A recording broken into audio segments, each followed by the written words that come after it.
The Republican Zone is brought to you by Drew Murray, a modern view from the Republican lens, covering local and national news, understanding that one size doesn't fit all when it comes to politics. The Republican Zone airs Wednesday from 1 to 2 p.m. and Saturday from 3 to 4 p.m. So I think we should start off. We haven't had a show in a while because we're doing a lot of cool stuff here at Usula Media. Yeah. We're going to be more of a podcast. Yes, we are. I'll be honest with you. First question I want to ask you. Yes. What is a podcast different than what we've been doing already?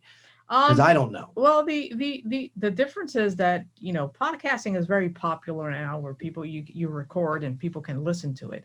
But the uniqueness of what we're going to do is not only you're going to be able to listen to it, you're going to be able to just see, view. There's people who are very visual. I'm a very visual individual. So I like to hear it and see it at the same time. But didn't we do that? We were doing that before, on the YouTube, though, on the YouTube. Yeah. And then and then we did the podcasting, but now we're going to really make a push to make it more available online for people to view your show. And what you're talking about, what you're doing, current events, national events. We just signed a big contract with Voice of America. Usula did that last week. That's huge. And they're a podcast company? Oh, no, they're an online entity. They have 280 million viewers around the world. They speak over 40 languages. So we're now an affiliate officially with Voice of America. Okay. So that's a good thing for Usula because it kind of elevates who we are and what the vision that we have here. And they're basically, they complement what we're doing here, because we talk a lot about news locally, regionally, and internationally. That is the focus of USLA. We're not a radio station. We are a media center that encompasses a lot within the banner or under the banner of Media Center. And so that's still ongoing. We'll be a little different. The look next week will probably be different.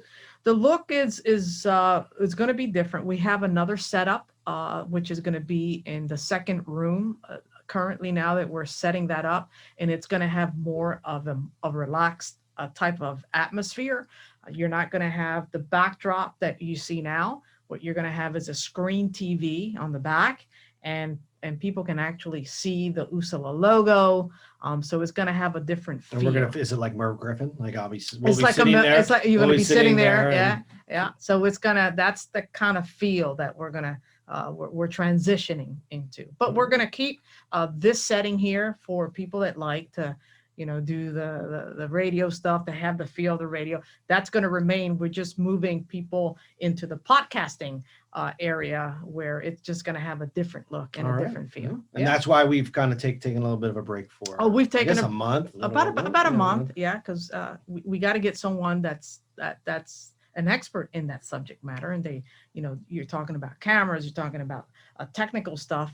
And that's why we now have a Daniel Ramos with us who, who has an actual expert and has experience in doing that. Yeah. Nice. Yeah. And a lot has happened over the last month, so it was an interesting time. We had a Capitol riot. We have a new president. We had a kind of a peaceful transition. I guess it depends on how you define it. Yeah.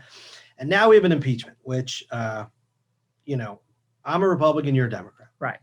I'm sure I know who you voted for, and you may or may not know who I voted for. Right. But the one thing I was looking forward to when President Trump lost was that we can stop talking about President Trump. We can stop blaming him for things. We can, and it's the Democrats, I'll be honest with you, it's like they can't help themselves. Right. So, before President Trump took office, they were talking about impeaching him, which was impossible because he couldn't have done anything illegal prior to be impeached for, theoretically. But they were doing it anyway. And then, of course, they impeached him once while he was in office, and there was the whole Russian investigation. So now he's out of office, and I'm just like, at least we can stop talking about him. I'm not a huge fan of the president, even though I'm a Republican, but it was like, all right, we're going to move on. And then they're impeaching him, or they did impeach him again, and the trials are going on now. And I look at it, and I'll be honest with you, I think it's ridiculous. As much as I think it was poor leadership, what he said, peacefully go down and march on the Capitol and tell them they can't steal this election. It was a stupid thing for him to say because his followers and his base they got some crazy people in there. I mean, let's be honest. I mean, we saw those crazy people take over the Capitol building, but everyone sees the tape. He said peacefully go down to the Capitol and tell them that they cannot steal this election. That's not sedition. Now, was it stupid? Yes. Was it poor leadership? Absolutely. But why are we wasting time again on another impeachment after the guy is out of office, which it's debatable whether it's even constitutional. And they did take a vote yesterday at the legislature in the Senate that it is constitutional. Well, the Senate is not supposed to make decisions on constitutional law. Mhm. That should be done in the court system, whether it's the Supreme Court or someone else. So I think there's just so many levels here that I don't understand why we're doing this. Well, let me just say this. We can agree to disagree. I agree with you that it was poor leadership and judgment on Donald Trump's behalf to even do a gathering or even stand there to say, because he said we have to fight as hell to make this fair, because he keeps claiming that the election was a fraud, that they stole the election from him. Well, that's not the case. People voted. Their voices were heard, whether you agree with that or not. The fact that he went to the nation's capital, had a rally, and look, we can talk about the semiotics of the words that he used. He's a public figure where a lot of people believe in him and what he says. And probably in their mind, they said, it's justifiable for us to go and do this in the Capitol and raid the place and trash the place. Well, no. And he, in an about way, Drew, he incited this. He fed off in his behavior and language that it's okay to do this stuff. Now, does it warrant an impeachment or a conviction in the Senate? Well, there's political ramifications to that, because if President Trump is not convicted in the Senate, it gives them a leeway to run for public office again. But he can run for public office again. Not if he's convicted. No, I think he's censored. No, legally under the Constitution. And no, I'm not a constitutional law attorney. I'm not either. But I can, being in the legislature myself, if you're censored in the House or convicted and they censor you, you cannot run for public office again. It's just the way the Constitution is constructed. So that's what's going to happen, right? So there's a political game that's being played here, that if he's convicted, which I don't think they have 17 Republican votes to get this conviction over the finish line, it's not going to happen. Let's see. I think it's a waste of time, money, and resources. Absolutely. But there's a political ramification to this. If they convict him, then that secures him constitutionally that he cannot run for public office again in that seat. So I see this, I look at it three ways. Number one, is it constitutional? Number two, was it sedition?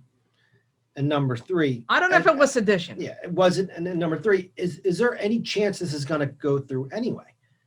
And I don't think so. Vote. He's not going to be, well, he's already removed from office. So I don't know. He's already been impeached. And a lot of people don't understand that. He's already been impeached. Impeached means twice. You're going to a trial in the Senate. So he was impeached.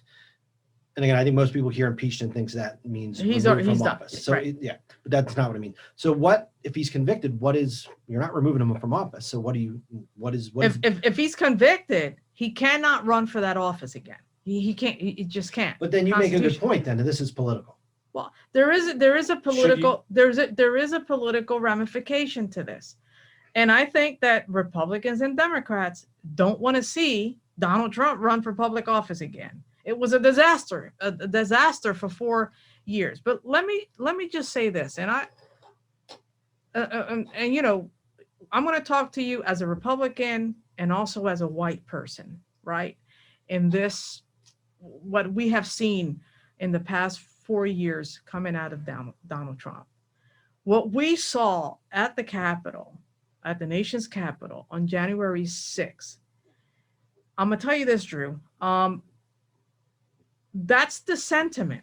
I mean, across the board, I think 50% of this country really, really, really believe there's this racial inequality. There's this, this view of supremacy, sovereignty, and that was in display January 6th. When you saw this mob of people, people call it terrorist attack. No, what I saw January the 6th was people who really, really believe in the sovereignty of the United States.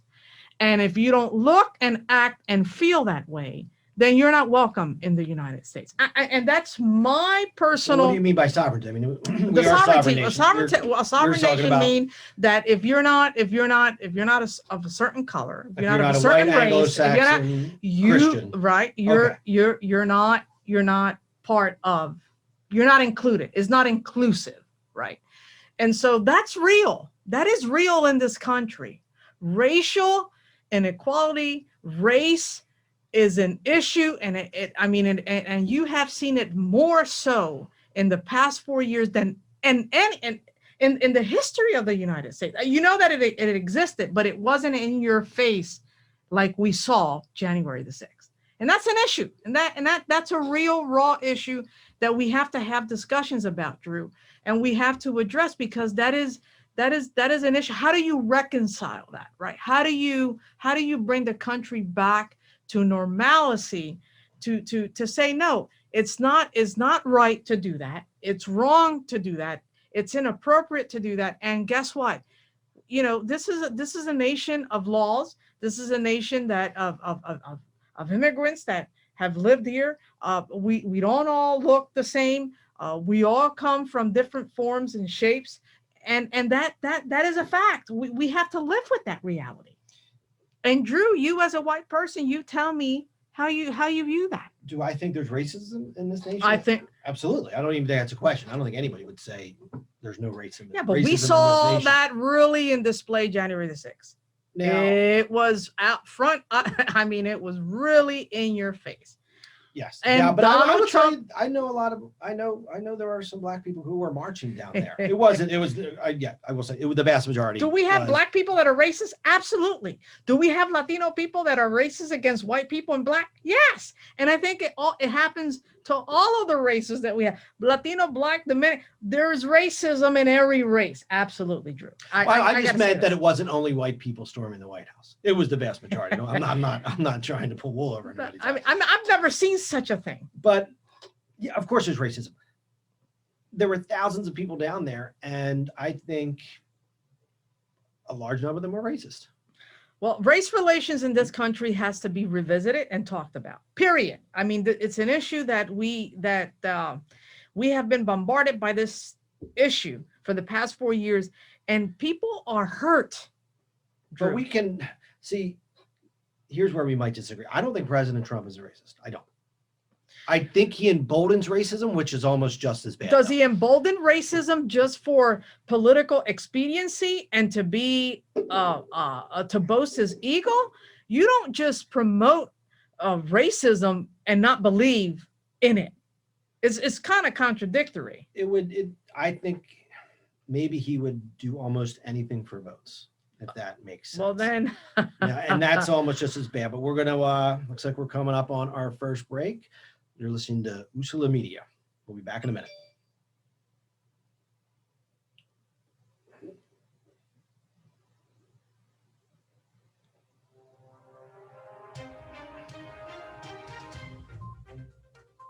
The Republican Zone is brought to you by Drew Murray, a modern view from the Republican lens, covering local and national news, understanding that one size doesn't fit all when it comes to politics.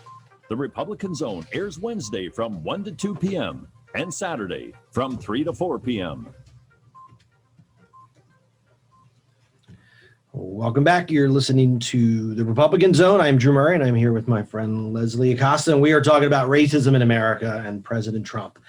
And I agree with you that President Trump number one, does seem like he'll do almost anything for votes.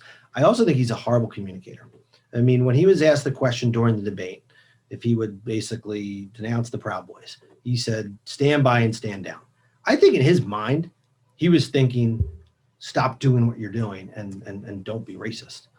But he didn't communicate that well. And he's not President Obama. He's not President Reagan, the great communicators, the two probably best communicators when we talk about former presidents. He should have said the Proud Boys are racist. He didn't. But I think in his mind, that's kind of what he was doing. Mm-hmm. You know, a lot of people said, no, he crafted his words very, very carefully because he didn't want to alienate the Proud Boys. I don't think he did that.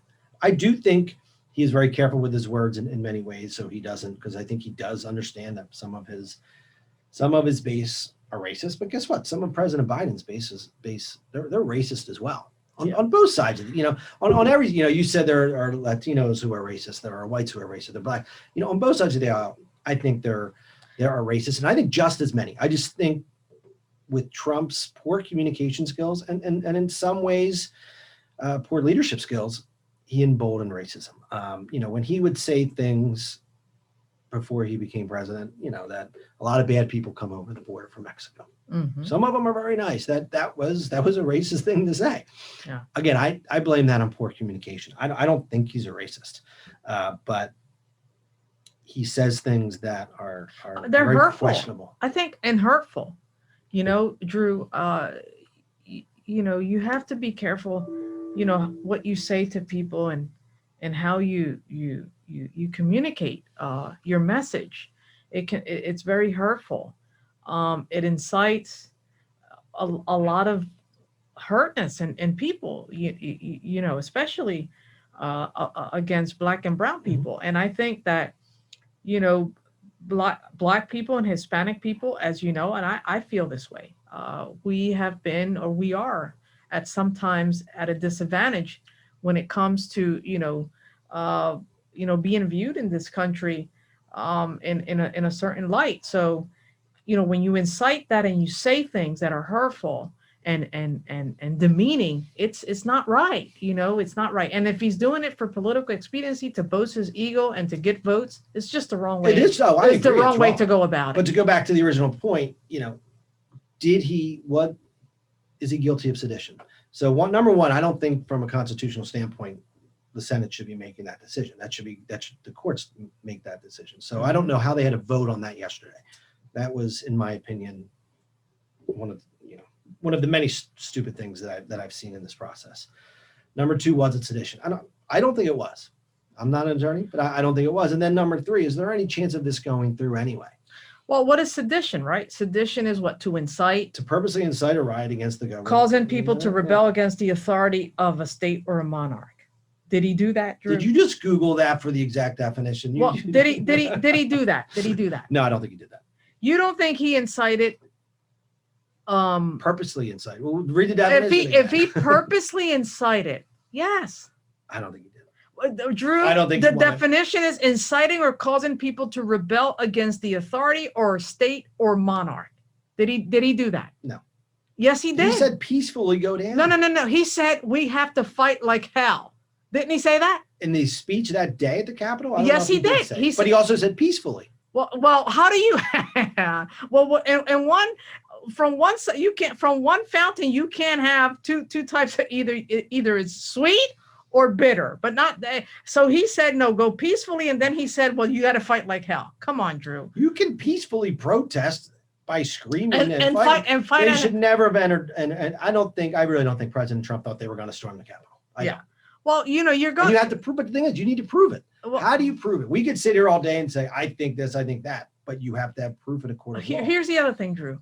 He incited people that did this. How many people have been arrested? About more than 125 people arrested for this act. The gentleman that was caught sitting in the seat of, I don't know if it was in the Senate seat in the Senate seat. More is coming out. More information is coming out of the people who did this.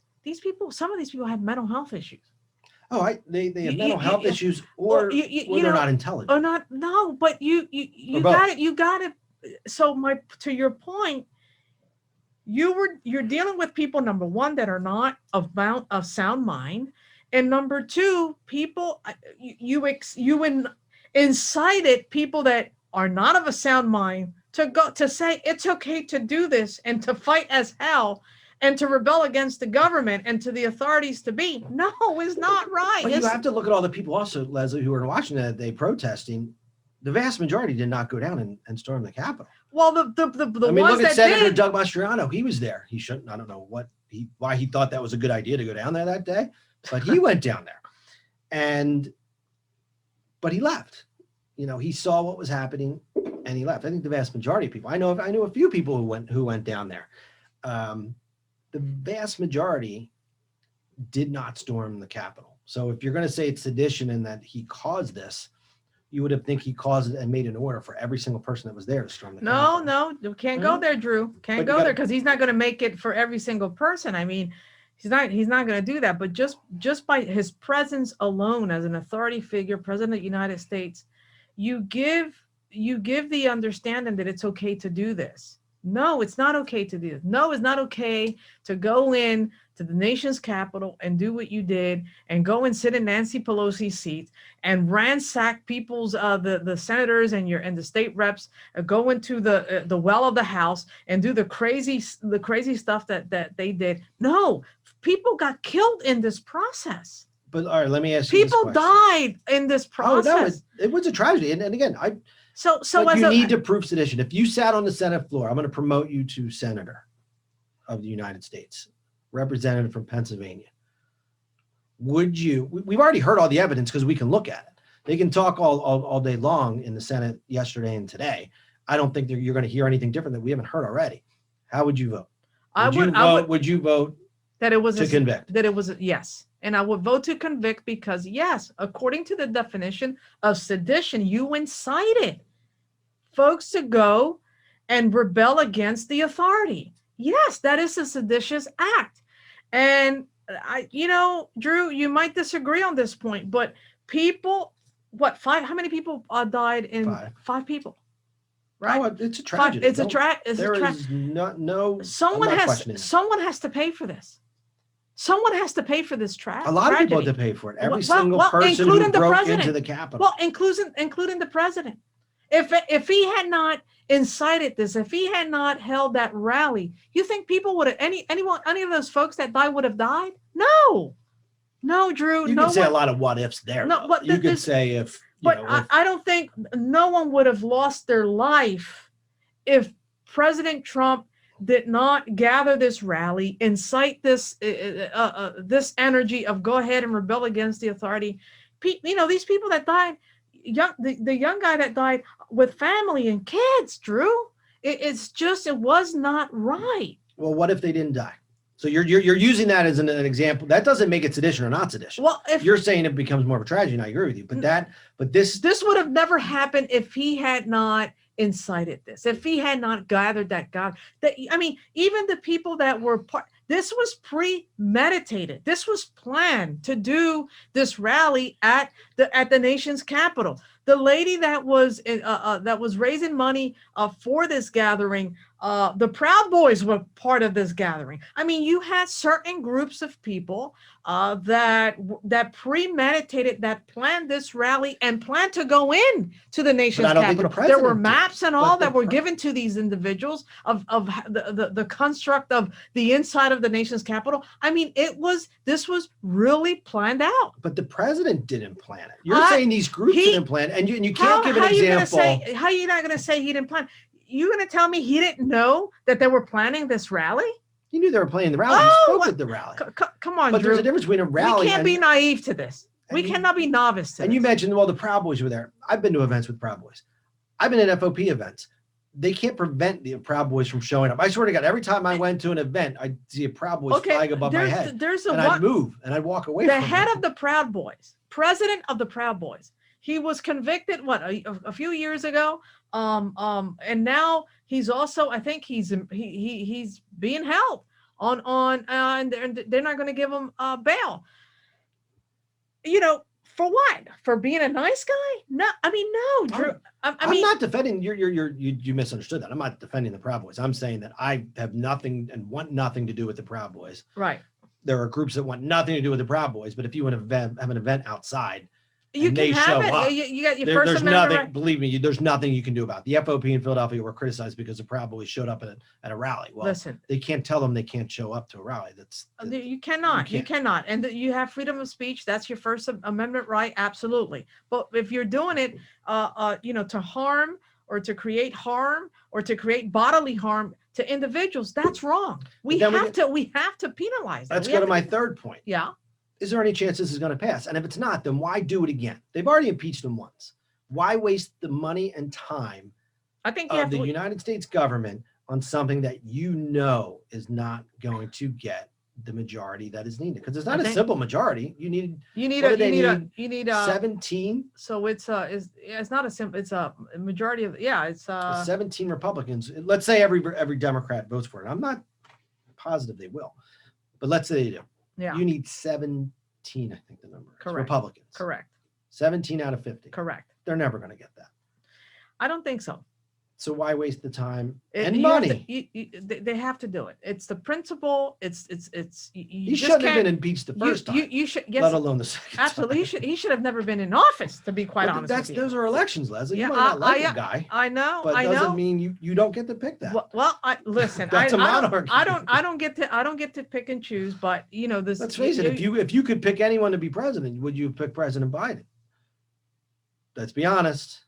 If I would have, I know that answer, Leslie. You would not pick him. Not my ideal. You voted for him. Ideal candidate, but guess what? I did vote for Biden. I mean, but yes, I'm a moderate, just as you. Well, not my ideal candidate, but I think to be a moderate. I think he is, and I think. I don't think he's a moderate. I think so. You'll see eventually, as the administration continues to unfold, I think he's going to move to the middle. And I every president. I do not think the Harris administration. Barack Obama was a progressive left, and he moved. And eventually, at the end of his presidency, he moved to the middle. I don't think he was ever progressive. He fooled people into it. I think he was much more conservative than people ever imagined. I think on a lot of issues. Yeah, but no, I don't think he was very progressive. Yeah, well, he fooled you. Well, but I never. I'm going to be honest, and I'll say this publicly. The first time Obama ran for, I didn't vote for Obama. I voted for McCain, I was very vocal about that as a Democrat. So I don't look at party. I look at it at the individual, and that's the way I vote. That's the way I tend to vote. But no, Biden was not my ideal candidate. But let's see, I'm better than Trump. Absolutely. Oh yeah. I mean, that guy was I think he might have been the worst of all of the Democrat candidates. To be honest with you, I'm going to be honest. I don't think the worst. The guy's been in office 40 some years. Buttigieg was the best, I thought. Buttigieg even without the experience, I thought he was still. Well, now he's the head of the transportation. Yeah, which he knows nothing. Which he knows nothing about. That's okay. You learn. He's a quick learner. All right, we're going to take another break. You're listening to Usula Media and the Republican Zone.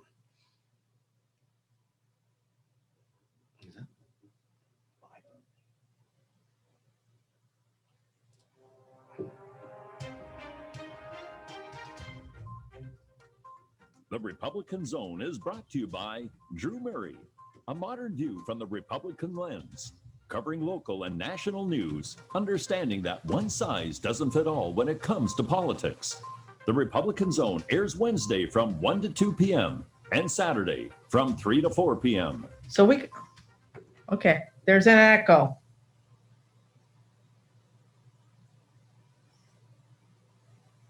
Welcome back. I think we're done talking about the impeachment. Yes, I agree. I agree. I think I've proven my point. So we're having local races. We're having local races in Philadelphia. I think judges are running. A lot of judges are running. Who's and only the judges are running? That's the only races we have in 4 months? We have the DA's race and we have in 4 months, the DA's race? Yeah, and the city controller. So the Rebecca Reinhart, we have to bring her back. I think she's doing an excellent job. I like Rebecca. And I think she will. I think people are happy with the job that she's doing as. And right now she might run unopposed. I don't know if any Democrats. I don't will think come. there is a challenger, but I think And I'm not sure if the Republicans have a challenger either. But my only issue with Rebecca is this: I think it's a 2-year stint. I don't think she stays a city controller. You think she moves to another position? She's going. She's going to run for. She's going to run for mayor. I mean, that's my gut feel. I could be wrong, and I've not spoken to Rebecca about it, but that's my feeling. Look, Rebecca is very well qualified to run for mayor. Yeah. I would say she's done an excellent job as the city controller. She's exposed a lot of things. She's ruffled a lot of feathers on a lot of people. Even Michael Nutter was a little upset. What did she do to Michael? I think she exposed some expenditures that were made of the city representative. And she. But it wasn't him. It was what was her name? A staff member, I guess. One of his staff. No, I thought it was a city representative. I don't know. I'll remember her name. So he was not too happy about that.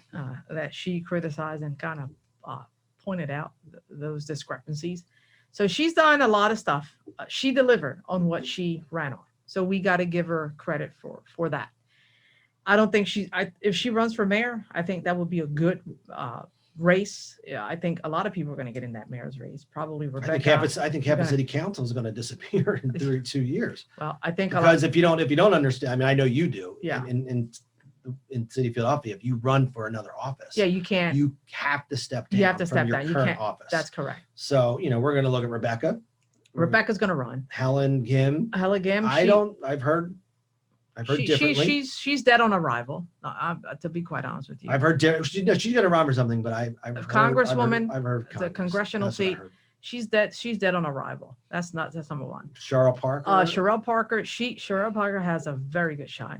You have Alan Dunn. He has a lot of money, and he has a lot of the black vote across Philadelphia. So money is going to be a factor in this race. What about Maria Quinones Sanchez? Maria Quinones, she's going to be canceled out if you have a black person running in that race. But do you think she's going to run? Absolutely. She's going to run for the mayor seat. Should we go and say who's not running? Because it seems like we're blowing through every city council person.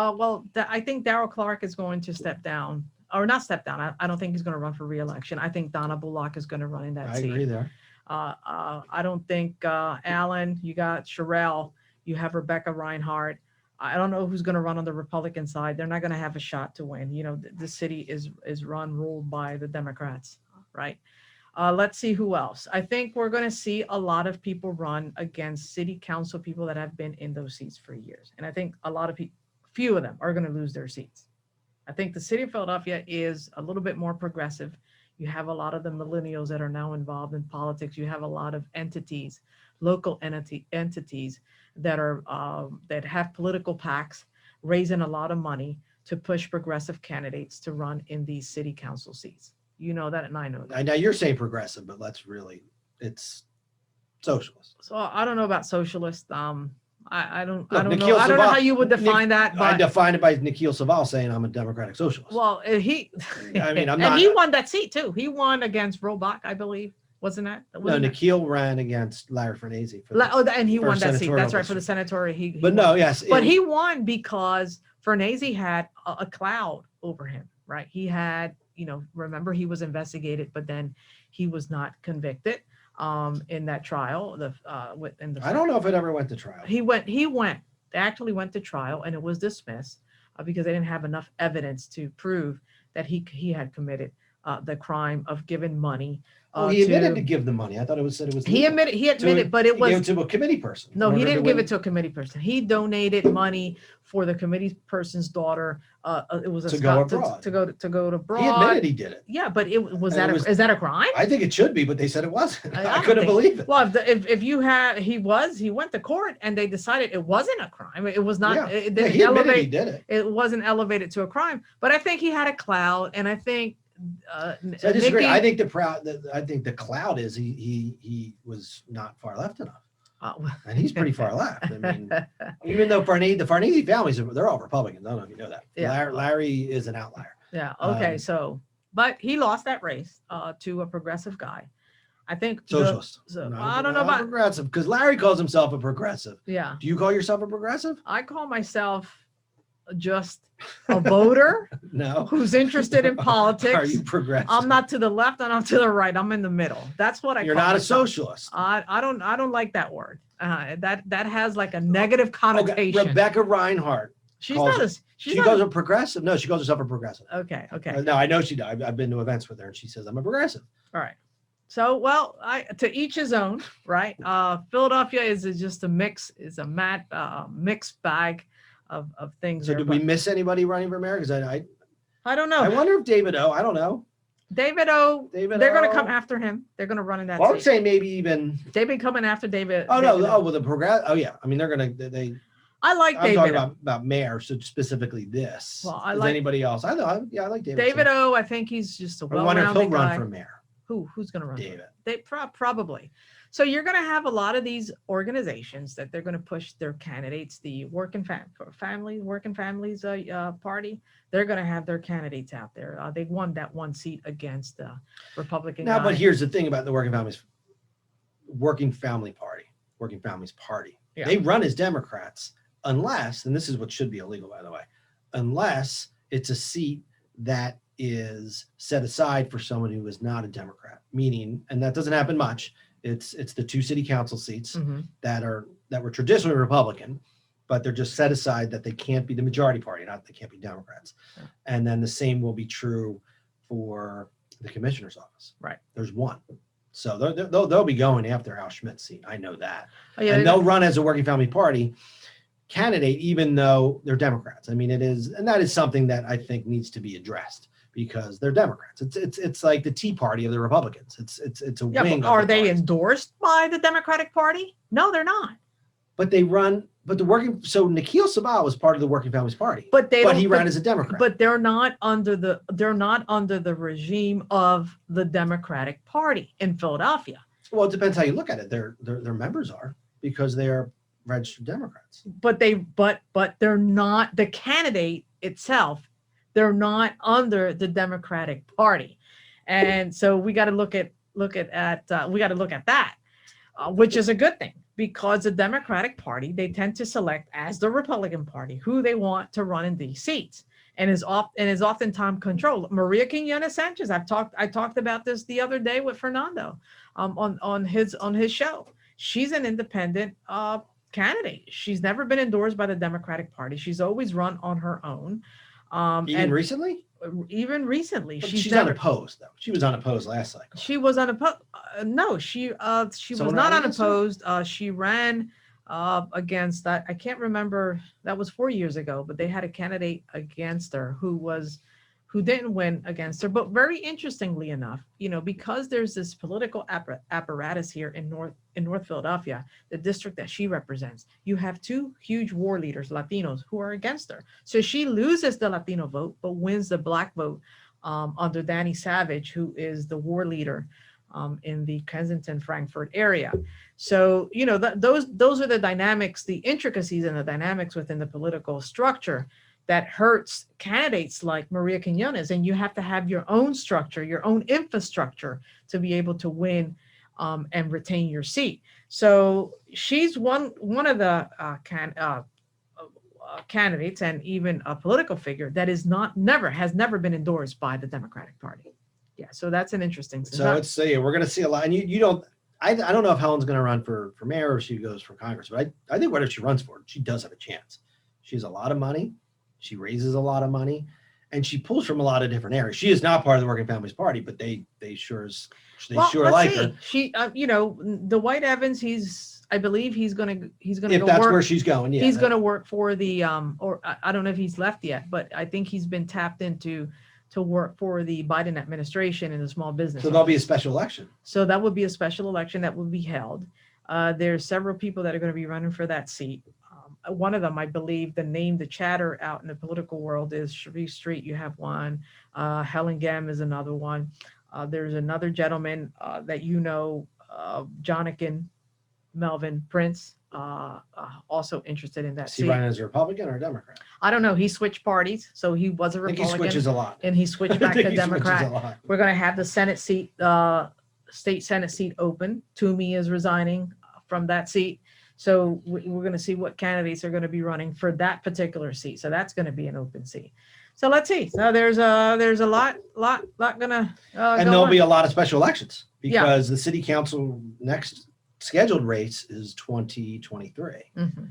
So, but if all these candidates leave, Well, yeah, then there'll be a those seats- number of special elections. Yeah, yeah. The DA's race is going to be very The interesting. DA race, yeah, That's we going to have- be a very interesting we have dynamic there. Krasner and Vega. Yeah, I think in the Krasner's going to win primary. again. He's going to win. Well, the rumor is he only has a few $100,000 now. I say only, and Vega's a few $100,000. But the understanding is Soros is going to come in with about $3 million. And he should. He should not. He should. He should absolutely not. You know who should decide the DA's race in Philadelphia? Well, listen. Philadelphia. You and I know that to run for office, you need money.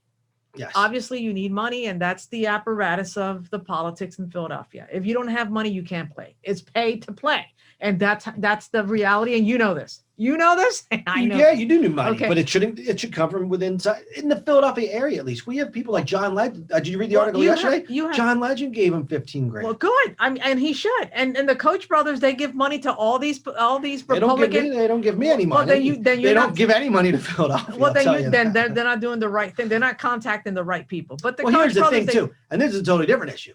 You shouldn't give $3 million because campaign finance law went into law in Philadelphia for a reason. This is a huge loophole. Okay, well As then long as- Donald Trump was able to kind of finagle his way through these loopholes. Then That's at a national level. I don't think there's the campaign finance laws there are not really. They're not strict. In Philadelphia, they're strict. It's $3,000 per individual. It may Right. have gone up recently, and $11,000. I think it's $12,500 now for political. Okay. For PACs. I don't know what the, 12,500. It's 12,500, and I think 3,500. And so he can That's give close. it to him in increments. How about that? no, he doesn't give it to him at all. You know what he does? He just doesn't. He'll buy commercials. Oh, that's It okay. never runs through Larry Krasner's Okay, so campaign. commercials. Well, that's a good thing. His face is gonna be all over the place. I know you Leslie, disagree with that. I understand. You've run that. for office before. How would you feel if the person you were running against was getting millions of dollars? Well, he's not getting it directly. He's getting it for promotional He's purposes. getting it for please. Okay, he's getting it for promotional purposes. I just think Larry Krasner is going to win re-election. Oh, I think he's going to win. Do you want him to win? Yes. Oh my God, Yes, I do. Leslie. Yes, you just I said do. you were in the middle.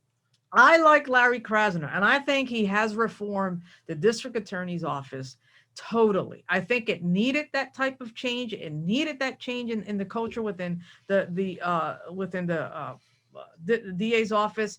I think it needs change. I mean, people look at Larry like he's just this really progressive socialist guy that wants to come in and let everyone free. We don't look at him like that. Yeah. That's what he says he is. He admits it. He doesn't want to let everyone free. I think. The one thing I always tell people about Larry, he didn't lie to us. Look, Larry said, I am going to be a criminal defense attorney with power. He said it. Let me say this. Larry Krasner, yeah, he has said that, and he's listen, what he's showing you who he really is, and he didn't lie about that. You know that, and I know that. He ran on a progressive agenda, and he's delivering on that. And he never lied on that, ever. You know that. We're going to take another break. I thought we were going to agree on something there. So we're going to take a break. We'll be back in 1 minute. You're listening to the Republican Zone. Krasner. Oh my God, we got to talk.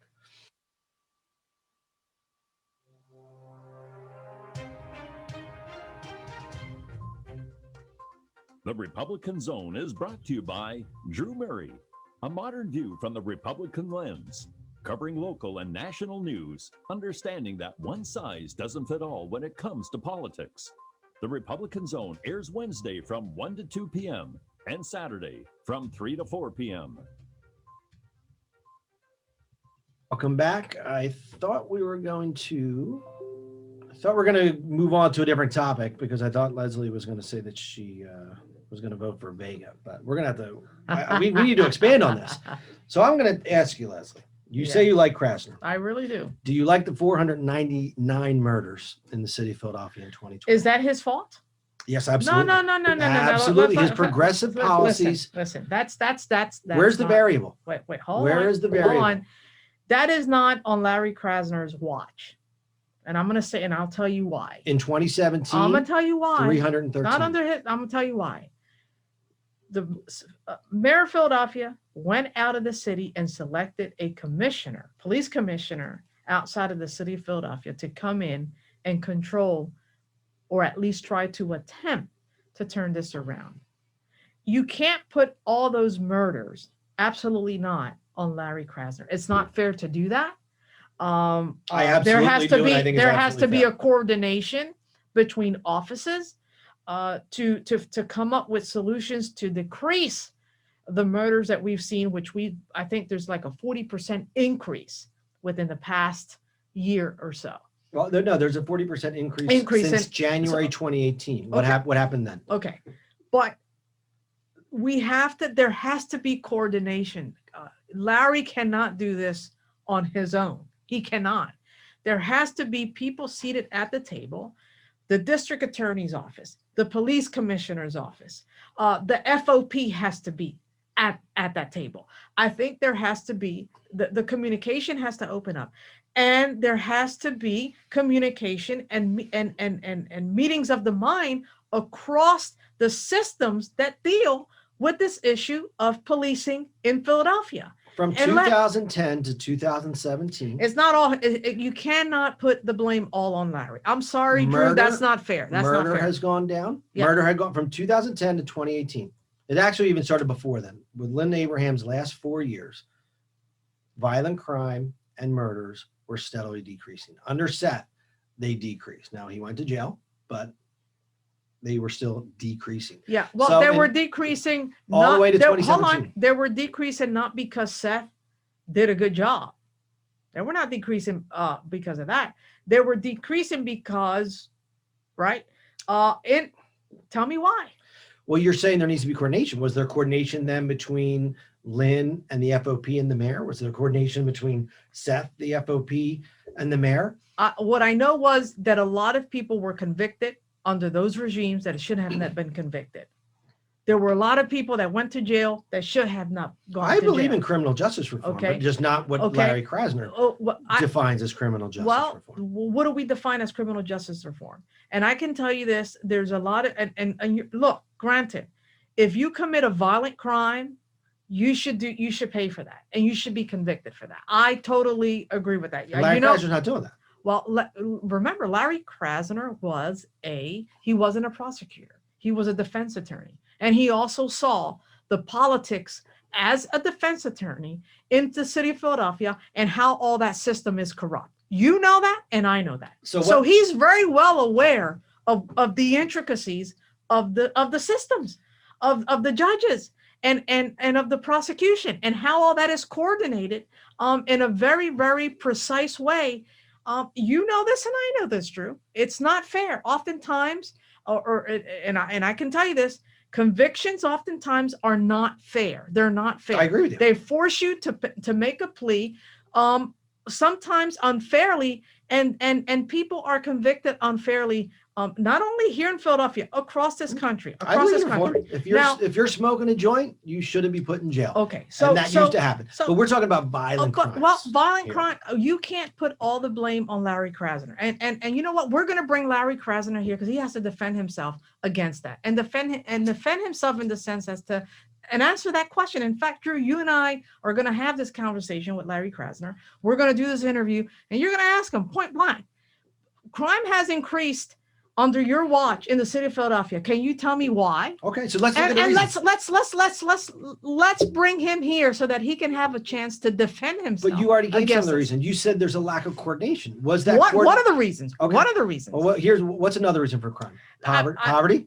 Well, you know, when you have poverty, you have crime. Okay. Now let me tell you something. Let me tell you something. You know what's happened to poverty under Larry Krasner's regime? Yeah. Do you have facts of decreased 2%? Yes, I do. I do. I will. I can't. I don't have a. You get to Google this stuff, right? I can't Google yet. If you want to look at it, Google poverty statistics, Philadelphia last 10 years. You'll see it's gone down 2% under Larry Krasner. We don't have the data for 2020, so I think from 2017 to 2019, it went from like 25.5 to 23.5. So it went down. It's still too high. We're still have a poverty rate which is Listen. the highest of the largest big cities. But if you're looking, so you got to look at variables. What has changed? Poverty has gone down. There wasn't any more coordination. Honestly, there was probably no more or less coordination of the mayor, the FOP, and the DA under Lynn, under Seth, or now under Larry. So you got to look at the variable. What is the only variable that has changed from 2017? So I'll put the date that he took office, January 2018. What's the only variable? Larry Krasner. No, Yes, it's not. it is. No, it's not, Drew. It's not fair It's to fair. pin him on that in that light. The No, proof it's not. is in the pudding. It's not. The proof is not in the pudding. It's a direct correlation. Now, correlation No, you can't- you can't- you does not determine no, you can't. causation. There's but- there's other factors here involved. Okay, well, that's and, what I'm and, asking. and those other factors, there's other people that should be seated at the table. But all the blame to be put on Larry is not fair. I'm not saying every single. no, I no, mean, we I'm not can't- blaming every murder on him. Yeah, I'm saying, you know, remember that he was a criminal defense lawyer, right? And he was also a civil rights attorney for many years. This was his trade. This is what he did. So he understands the intricacies of all of this. We gotta put that in that perspective. But here's what we're gonna do. And because it's not fair to attack someone and not allow that person to defend his record and defend what he I has wouldn't say done. I'm attacking him. Well, no, I mean, you're being critical of the way he has handled and managed the district attorney's office, and you feel that under his regime, our crime rate has increased. I would argue the opposite, but I think we have to we will do that. We're going to bring him here, and we're going to give him the opportunity to defend his record and to talk about that. In fact, what I want to do with Larry Krasner is to have a debate with all three of the candidates that are running, and have them all vent their issues and their concerns. And I think we're going to construct that debate here. And I think he will welcome that. But I think we have to give him and other people the opportunity to defend himself. But to put the blame on Larry Krasner, I don't know. I'm just asking Drew. what are the variables. Well, here's the funny thing. I've had this debate many times with people, and the poverty issue is what comes up. Of course, poverty. Yeah, but poverty creates more crime. Philadelphia has lived with poverty for how many years now? Well, you're making my argument for me. So Okay. why the spike? This isn't a slow increase, Leslie. This is a huge increase.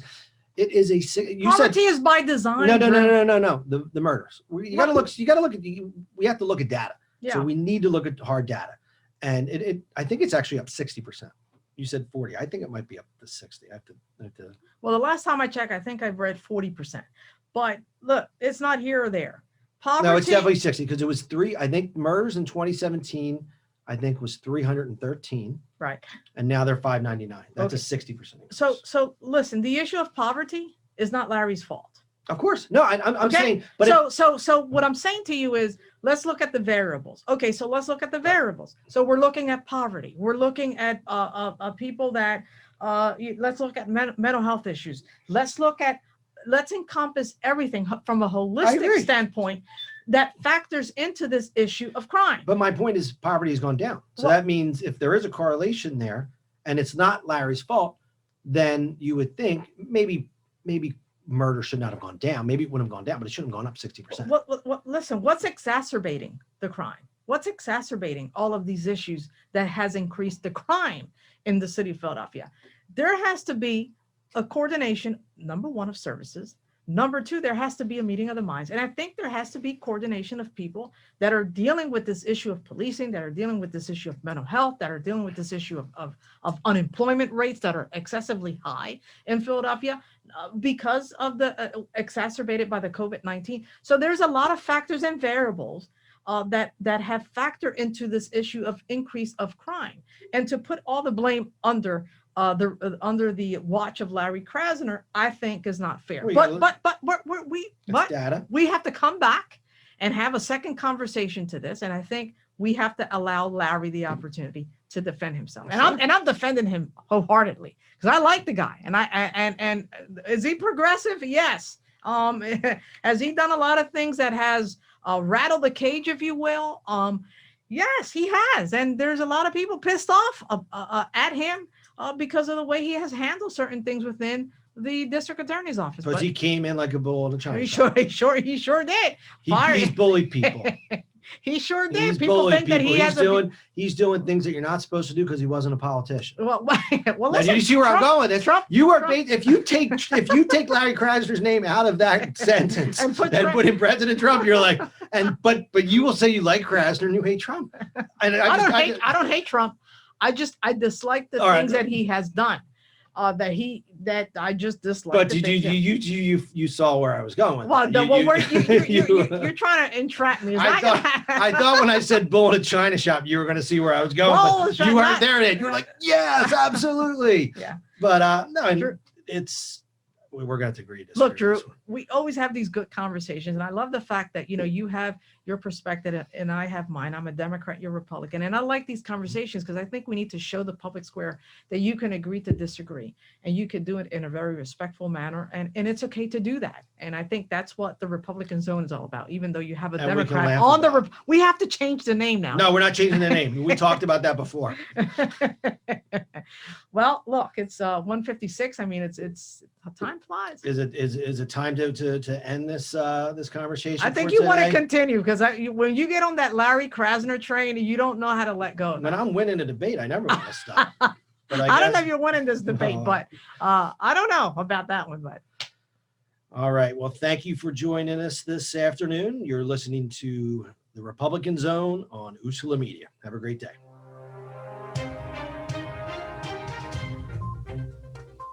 The Republican Zone is brought to you by Drew Murray, a modern view from the Republican lens, covering local and national news, understanding that one size doesn't fit all when it comes to politics. The Republican Zone airs Wednesday from 1 to 2 p.m. and Saturday from 3 to 4 p.m.